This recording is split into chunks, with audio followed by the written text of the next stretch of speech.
All right, so we are in Jeremiah chapters 40 and 41 this morning. Jeremiah 40 and 41. We're in a rather lengthy section on what happened to Jerusalem, what happened to Judah after its fall to Nebuchadnezzar, and got to break it up somewhere because it's so long, so we're breaking it up after chapter 41. But this is sort of one of those to be continued. At the end of this, we're not really stopping here, but we got more that's going to go in this same topic of what happened to Judah after the fall of Jerusalem. So Jeremiah 40 and 41. So Jeremiah is a really long book, as you are all in 100% agreement right now with the length of this series.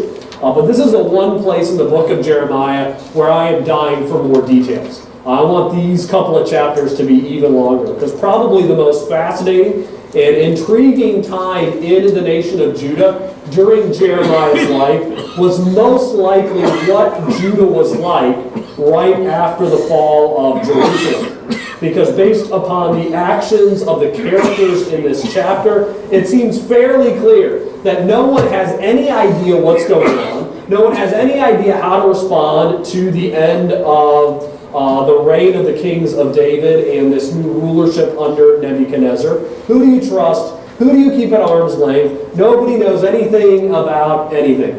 And there's a lot of hidden between the lines here that I just wish we knew more about. But instead, we got to be thankful for the information that we have been given to us about the fall of Gedaliah, the first governor of Judah. So chapter 40 begins with the word which came to Jeremiah from the Lord after Nebuzaradan, the captain of the bodyguard, had released him from Ramah. And this is the phrase that is most likely meant to communicate that what we're receiving is a whole new section of Jeremiah. And the information that we're going to receive here and following marks the beginning of Jeremiah's account, his point of view of what happened to the nation of Judah under the reign of the Babylonian authorities after the fall of Jerusalem. And the first point that is stressed here is really a grace that God has given to Jeremiah. And that is that Nebuchadnezzar's high lord chamberlain obeyed Nebuchadnezzar's command that Jeremiah is to be released to his own devices. So we continue in Jeremiah chapter 40, verse 1, with saying, when he had taken it, that is Jeremiah, bound in chains among all the exiles of Jerusalem and Judah, who were being exiled to Babylon. Now the captain of the bodyguard had taken Jeremiah and said to him, the Lord your God promised this calamity against this place. And the Lord has brought it on, and done just as he promised, because you people sinned against the Lord and did not listen to his voice. Therefore this thing has happened to you. Interesting point that it appears that the Babylonians paid more attention to the prophecies of Jeremiah than his own people, which is a sad indictment on the state of Judah during this time period. But Nebuzaradan continues with, but now behold, I am freeing you today from the chains which are on your hands. If you would prefer to come with me to Babylon, come along and I will look after you. But if you would prefer not to come with me to Babylon, never mind. Look, the whole land is before you. Go wherever it seems good and right for you to go. So it appears that what happens is that after the fall of Jerusalem, the captives who were still living in the city, Jeremiah being one of the midst of them, they had put them all in chains and basically brought them before Nebuzaradan and then before Nebuchadnezzar, deciding, what are we going to do with this exile? Are we going to kill him because of what went on during the siege? Are we going to take him with us to Babylon because we can use him there? Or are we going to leave them in the nation of Judah to take care of this country that we now have as part of our empire? And so Jeremiah is presented before Nebuchadnezzar and Nebuzaradan, and you got to love those Babylonian names. But these two guys decide that they're going to let Jeremiah go live wherever he wanted to. And there's no surprise that the Babylonians are going to like Jeremiah, because if you remember, Jeremiah's message the whole time from the beginning of the siege was, surrender to the Babylonians. God said the Babylonians are going to win. And so, of course, they're going to be supportive of Jeremiah. So Jeremiah is given the option. He can either go to Babylon or he can stay in Judah.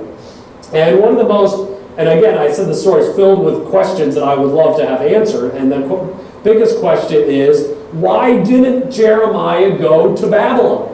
I wish I knew why he elected to stay in Judah. Because throughout his letter, his letters and his prophecies, who does Jeremiah constantly have more concern for? It is the Jews who went to exile. Jeremiah said they will be blessed, while those who remain in Jerusalem and Judah will be cursed. And if you know in this story how things will end up going in Jeremiah chapter 44, it probably would have been better for Jeremiah to go to Babylon. So we can't say definitively why Jeremiah stayed, but I think what we can say is that the one thing that Jeremiah chose to do was he chose to take the more difficult path. Jeremiah chose to take the hard road to stay with God's people in Judah.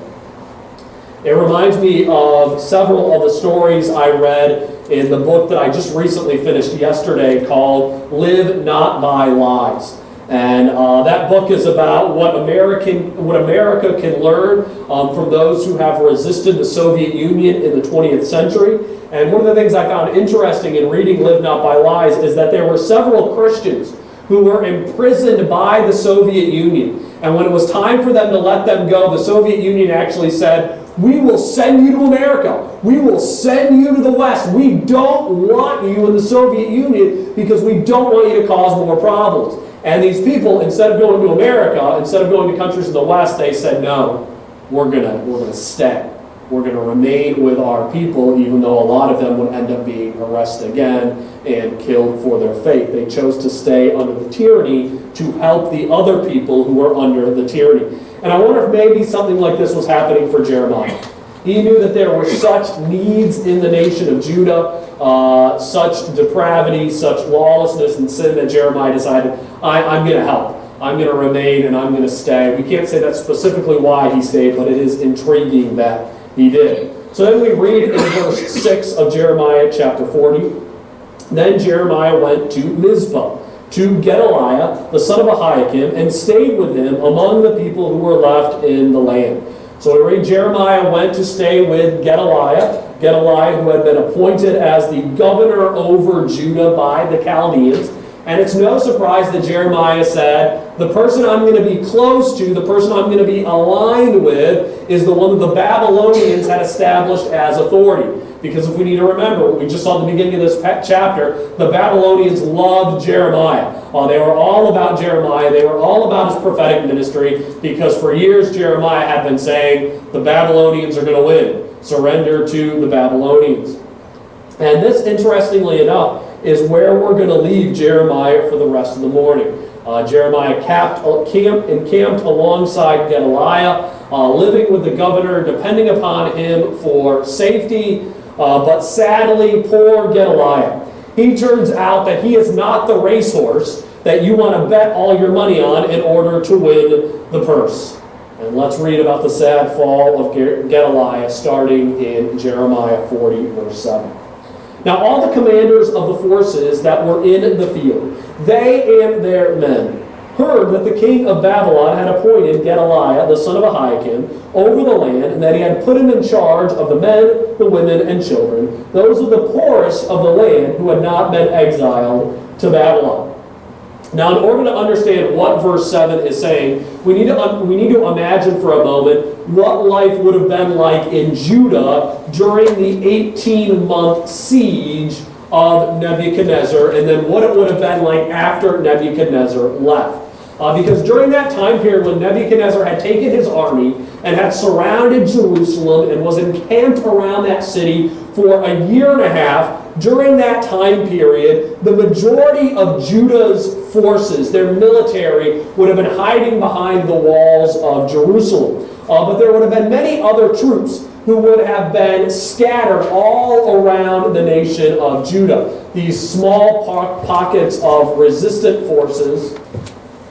So we need to understand what it would have been like during that time period. You would have had the majority of Judah's troops in Jerusalem, but then there would have been small pockets of troops of Jewish soldiers all across the land of Judah who were either harassing the Babylonians when they had the opportunity, or maybe they were just a commander with a small band and they were going to hide out in the woods until the Babylonians had left. And if you think about what it would be like having these small pockets of soldiers scattered all throughout the nation, just trying to figure out how they're going to feed their own troops, how they're going to stay alive during that time period, it would have been a lot like the old Wild West.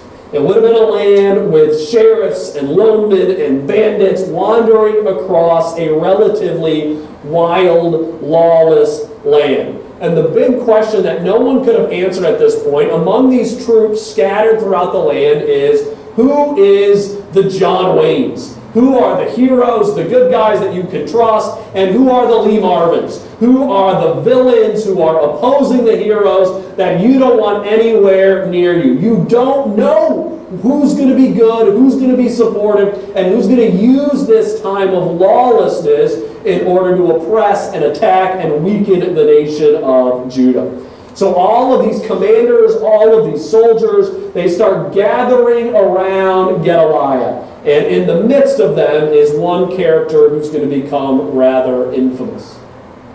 So they came to Gedaliah at Mizpah, along with Ishmael, the son of Nethaniah, and Johanan and Jonathan, the sons of Kareah, and Sariah, the son of Tanuthmith, and the sons of Ephi, the Netophite, and Jezaniah, the son of Maccathite, both they and their men.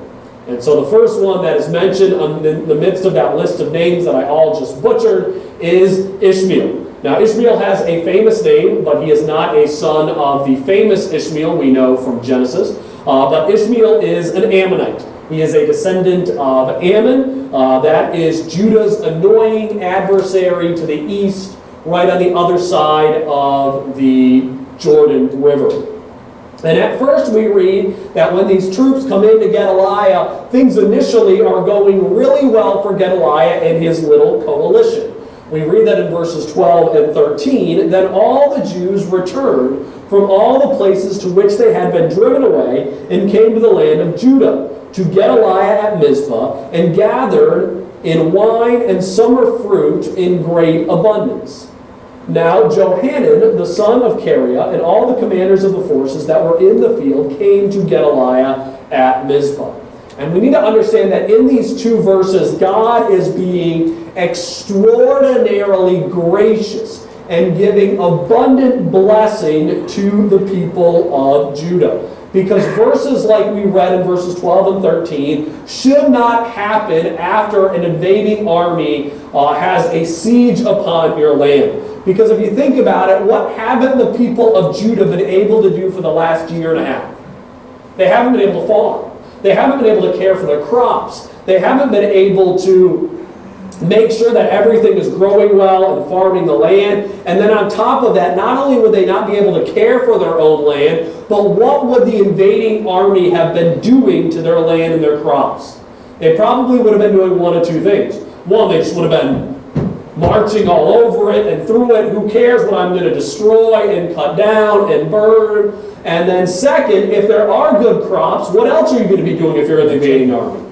You're going to be picking it and you're going to be eating it, and you want it to be your own. So the fact that they were able to gather and pick these crops in abundance is really a miracle of God's grace. And then on top of that, we read that they're not only gathering the summer fruit, but we also read that they are gathering wine. And this is not Jeremiah or Baruch being a foolish individual saying, oh, they have a wine tree, they can just go up and pull it out there. But that phrase, gathering wine, is meant to show that not only did they have the ability to pick this fruit, but they also had the ability to process it into wine, which again, something that would be no guarantee after an invading army goes through, and another sign of God's grace. And then we read about these forces coming to Gedaliah, showing that at this point, Gedaliah's got food and crops coming in. They got wine coming in for people to drink. They got armed forces coming in to support Gedaliah. Things are really looking great for Judah. Judah should be able to bounce back very well under the reign of Nebuchadnezzar and under the reign of the Babylonians. But then sadly, a warning is given to Gedaliah, a warning that is another form of God's grace. But that warning is not heeded, and things go from good to terrible in about 60 seconds. So verses 14 through 16 of Jeremiah 40.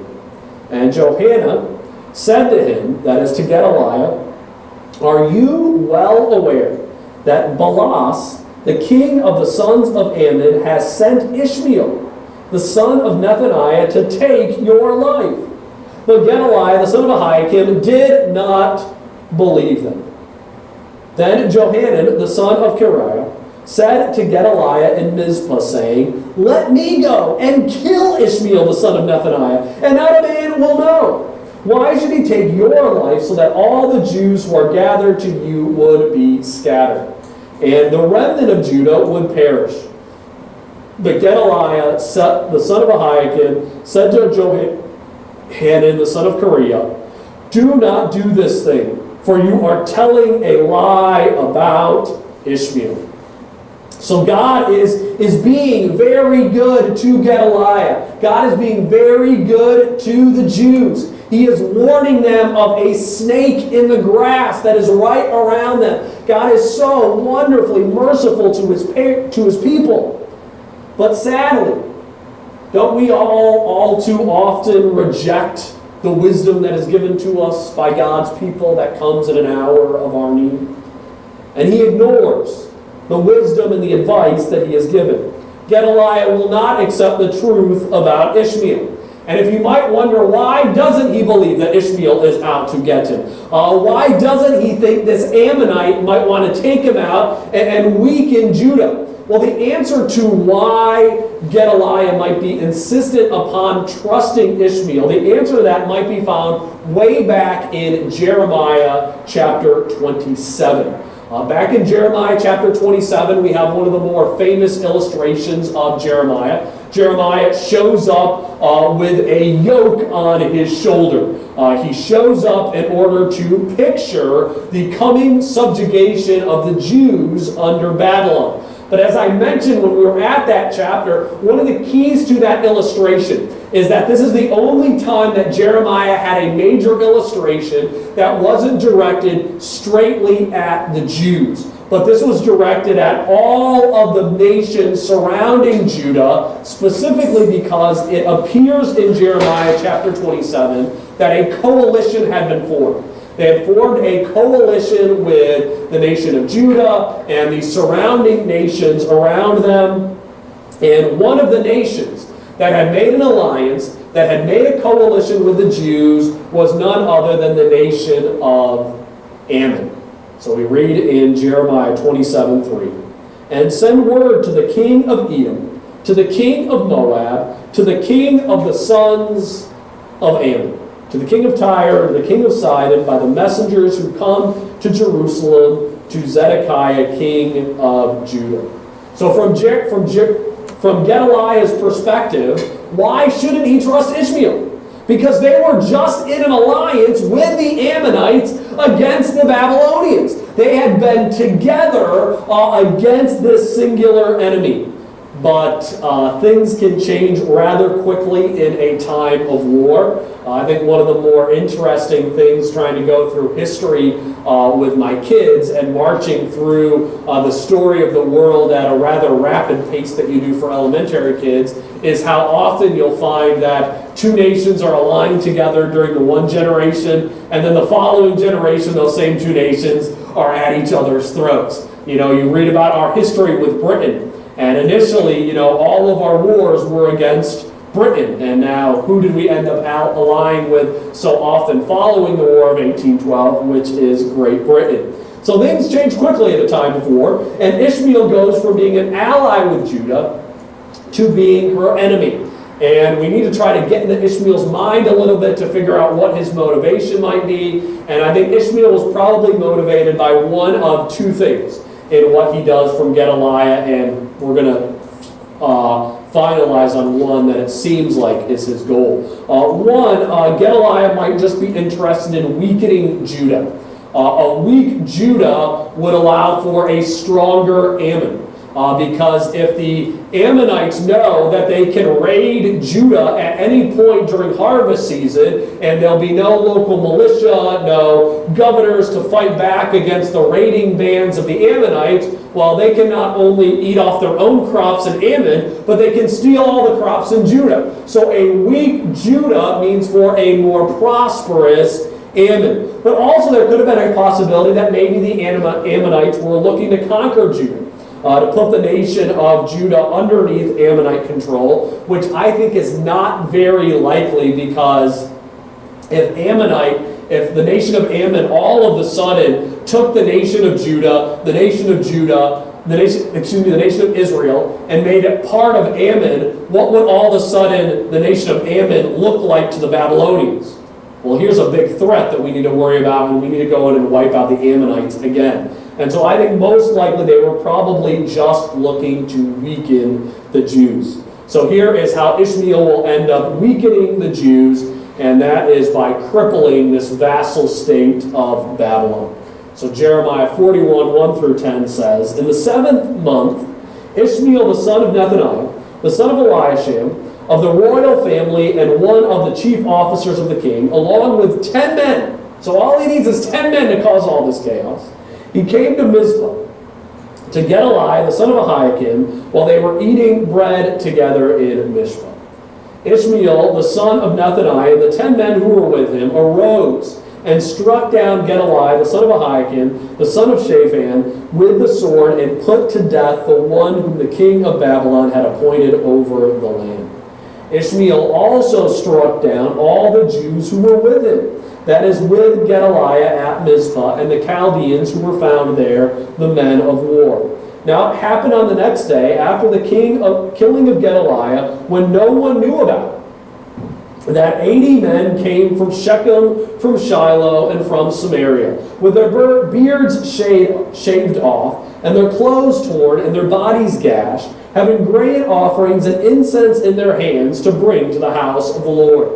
Then Ishmael, the son of Nethaniah, went out to them at Mizpah to meet them, weeping as he went. And as he met them, he said to them, 'Come to Gedaliah, the son of Ahikam.' Yet it turned out that as soon as they came inside the city, Ishmael, the son of Nethaniah, and the men that were with him slaughtered them, and cast them into the cistern. But the 10 men who were found among them said to Ishmael, 'Do not put us to death, for we have stores of wheat, barley, oil, and honey hidden in the field.' So he refrained, and did not put them to death along with their companions. Now as for the cistern where Ishmael had cast all the corpses of the men whom he had struck down because of Gedaliah, it was the one that King Asa had made on account of Baasha, the king of Israel. Ishmael, the son of Nethaniah, filled it with the slain. Then Ishmael took captive all the remnant of the people who were in Mizpah, the king's daughter, and all the people who were left in Mizpah, whom Nebuzaradan, the captain of the bodyguard, had put under the charge of Gedaliah, the son of Ahikam. Thus Ishmael, the son of Nethaniah, took them captive and proceeded to cross over to the sons of Ammon. So Ishmael kills the governor, Gedaliah, and also the other Jewish authorities alongside them who were set up by Babylon. And on top of that, he also kills 80 other pious men who in their grief had shaved their beards, had cut off their hair, to come and repent and worship before the Lord at a temple that no longer exists. And again, them showing up to worship at the temple of Jerusalem, I don't believe this is some kind of typo or somebody saying something that they weren't aware of at this time period, but this shows the chaos of the land during this time period. That this is in the 7th month, so 7 months following what Nebuchadnezzar had done, tearing down the temple, that there were still people scattered throughout the nation of Judah that didn't even know Jerusalem had fallen. that didn't even know that the temple had been burned down. They still thought that maybe it was still there and had gone to worship God. So they arrive there to worship the Lord, but are killed, and their bodies are thrown into a cistern in order to hide the evidence. And then we read that Ishmael had taken a bunch of captives, and he had ran off to Ammon. And this is where I think that most likely Ishmael was not looking to take over Judah, but just to weaken it. Because it appears that Ishmael is saying, okay, my job is done.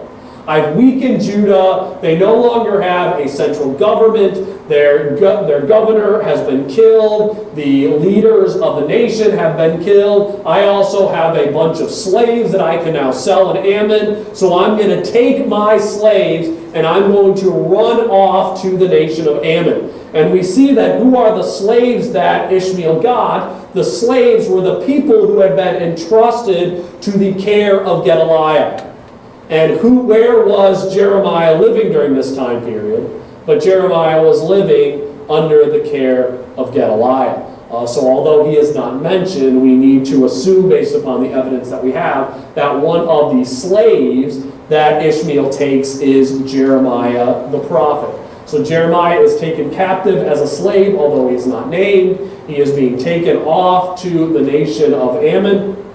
But thankfully we read that there is still a good commander left in the nation of Judah, as Johanan was able to track down Ishmael, thanks probably large in part because Ishmael left those 10 men alive in order to get the food that they've hidden in the field, and they probably went to Johanan, told him what had happened. He tracked down Ishmael in verses 11 through 16 and ends up saving the captives.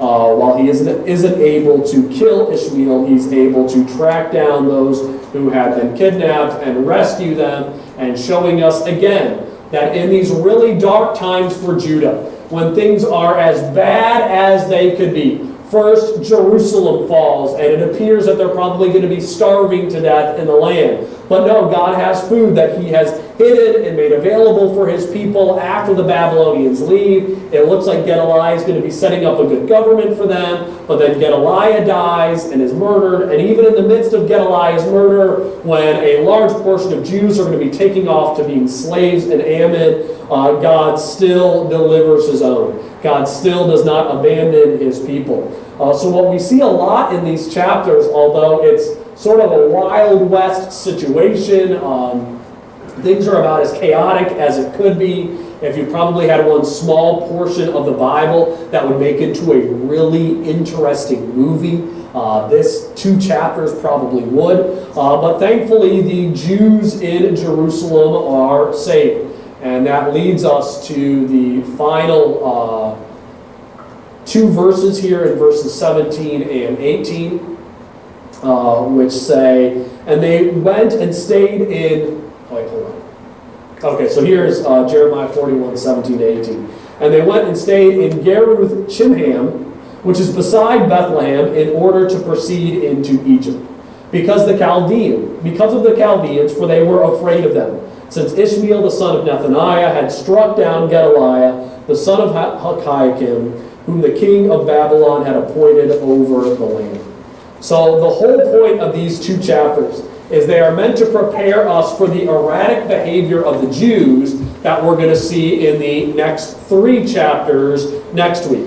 I still remember the emotions I had the first time I read through the entire book of Jeremiah on my own. It was while I was working as a counselor at a summer camp in college. I decided, you know what, I'm going to read through Isaiah, Jeremiah, and Ezekiel, because I don't know if I had ever read through the entirety of those books at one time and in one sitting, and I wanted to get a picture of that. And I remember when I got to Jeremiah 42 through 44, and I remember my emotions reading those chapters thinking, no, don't do what you're doing. Why are you making that choice? You are being so dumb. How can you not listen to Jeremiah? The one thing that we have seen throughout the book of Jeremiah is that Jeremiah is always right. Jeremiah has it right every single time, which after 13 years in the ministry now, I've been wrong a whole bunch of times. So it's shocking that Jeremiah was prophesying for all of these years, for decades, and he was right every single time. Jeremiah wasn't only right in his exposition of God's law and talking about how they should live according to the Mosaic law, but Jeremiah was making prophecy after prophecy after prophecy after prophecy, and they kept coming true. But they didn't believe him. They didn't follow him. And the reason that they still would not listen to Jeremiah, it's all baked into verses 17 and 18. And that is, these people are so overwhelmed by their fear. They are so afraid of what might happen to them when the king of Babylon learns that Gedaliah has been killed, of what is going to happen to them in the land of Judah, because they no longer have Gedaliah's protection from the Ammonites and the Moabites and the Edomites. They are so afraid that it causes them to behave in a way that is just outright foolish. So why are the Jews going to act the way they do next week? Why are they going to run away? Why are they going to ignore their prophet? It is because they are afraid. So the whole point of Jeremiah 40 and 41 is to set up for us the emotional and the mental state of the Jewish people who end up fleeing to Babylon. Why do they make such bad choices? It's because of what happens in these two chapters. And that is, while on the one hand, God is being incredibly gracious to them. He is allowing them to have food and produce and protection. On the other hand, their leaders are again making incredibly foolish decisions, which leads to them to being in such a weakened state that they are now terribly afraid.